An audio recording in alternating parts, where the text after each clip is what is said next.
अरविंद सावंत जी ने किसी महिलाओं का अवमान किया, जिंदगी में नहीं किया। वक्तव्य को उसका अलग अर्थ लगाकर जानबूझकर मुझे टारगेट किया जा रहा है। जब मैं कर रहा हूं, मेरे ऊपर गुनाह भी दाखिल हुआ, तो मैं अपेक्षा करता हूं कि देश में महिलाओं के सम्मान में पार्टी वाइज नहीं देखा जा सकता। 29 तारीख को मेरा वक्तव्य हुआ। 1 तारीख को जब उस दिन भी पूछा गया था, उस दिन कुछ नहीं बोली हमारी बहन, लेकिन 1 तारीख को मुझे याद आया। आप सभी जानते हो कि पिछले एक दिन से बड़ा माहौल भारतवर्ष में मचाया जा रहा है कि अरविंद सावंत जी ने किसी महिलाओं का अवमान किया, जिंदगी में नहीं किया। 55 साल राजनीति में हूं, अगर हुआ तो मैं उल्टा अग्रणी रहा हूं उनको सम्मानित करने में। उसके मैं उदाहरण बहुत कुछ दे सकता हूं कैसे मैं अग्रणी रहा हूं, लेकिन दूसरी तरफ मैं इतना ही कह सकता हूं, जिस तरह से जो वक्तव्य हुआ, वो वक्तव्य को उसका अलग अर्थ लगाकर जानबूझकर मुझे टारगेट किया जा रहा है, वो मुझे खेद लगता है, दुख लगता है। लेकिन फिर भी मेरे वक्तव्य से किसी को मन को ठेस पहुंची होगी तो मैं दिलगिरी व्यक्त करता हूं, मैं उनका सम्मान करता हूं। और मैंने कभी पिछले मेरे 55 साल में अवमान नहीं किया, आज भी नहीं करूंगा, कल भी नहीं करूंगा। और दूसरी बात, लेकिन जब मैं कर रहा हूं, मेरे ऊपर गुनाह भी दाखिल हुआ, तो मैं अपेक्षा करता हूं कि देश में महिलाओं के सम्मान में पार्टी वाइज नहीं देखा जा सकता। अगर है तो शूर्पणखा किसने कहा था महिला को? जर्सी गाय किसने कहा था महिला को? रेवन्ना रेड्डी जैसे उधर जो कुछ हुआ, उसके बाद में प्रचार में जाकर जिसने सम्मानित किया, तो क्या वो सारे महिलाओं के सम्मान थे? मणिपुर में जो हुआ उसमें महिलाओं का सम्मान हुआ क्या देश में?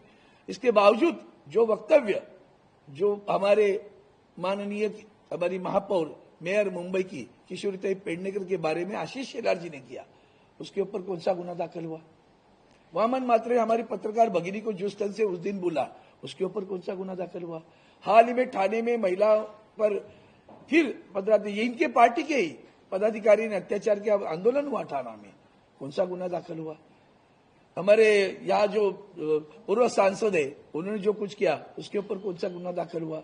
राम कदम जी जो विधायक है, उन्होंने जो कुछ बोला, उसके ऊपर कौन सा गुना दाखिल हुआ? अगर आपको महिलाओं के सम्मान के प्रति इतनी अगर आपकी संवेदना है, तो ये सारे लोग जिन्होंने जो वक्तव्य किया और जो महिलाओं को अवमानित किया, उनके ऊपर भी कार्रवाई होनी चाहिए, ये मेरी मांग है। और वो जाकर पूछ लीजिए, आपसे प्रार्थना है, भैया आपने ये बोला था, आपके ऊपर गुना। अब्दुल सत्तार, उन्होंने सुप्रिया सुले के बारे में क्या कहा था, तो उनका क्या हुआ? उसके ऊपर कार्रवाई हुई?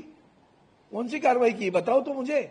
अगर महिलाओं के सम्मान की बात जो पार्टी कर रही, जिस पार्टी के मंत्री अब्दुल सत्तार हो, संजय राठौड़ हो, जिनके ऊपर हमारी चित्रावाद जैसे भगिनी ने बहुत बड़े आरोप के लगाए, आंदोलन किया, देवेंद्र फडणवीस जी आंदोलन किया, क्या हुआ? उनके ऊपर कौन सी कार्रवाई हुई? तो बस एक राजनीतिक लाभ उठाने के लिए चुनाव है, राजनीतिक लाभ उठाओ।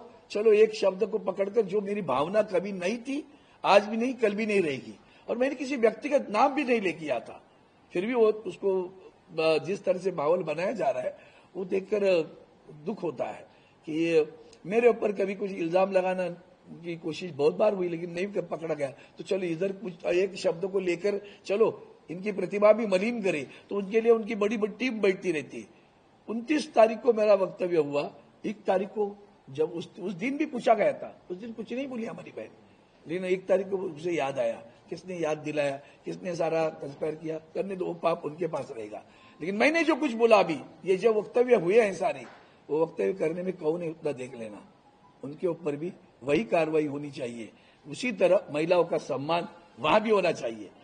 पार्टी के लोग कुछ भी बोले और उसके लिए कुछ नहीं, हम बोले तो बात का पतंगड़ बना देते हो, उसका ये दुर्भाग्यपूर्ण बात है। लेकिन फिर दोबारा कहता हूं, मैंने किसी की भावना अगर मेरे वक्तव्य से ठेस पहुंची हो, तो मैं संवेदना जताता हूं।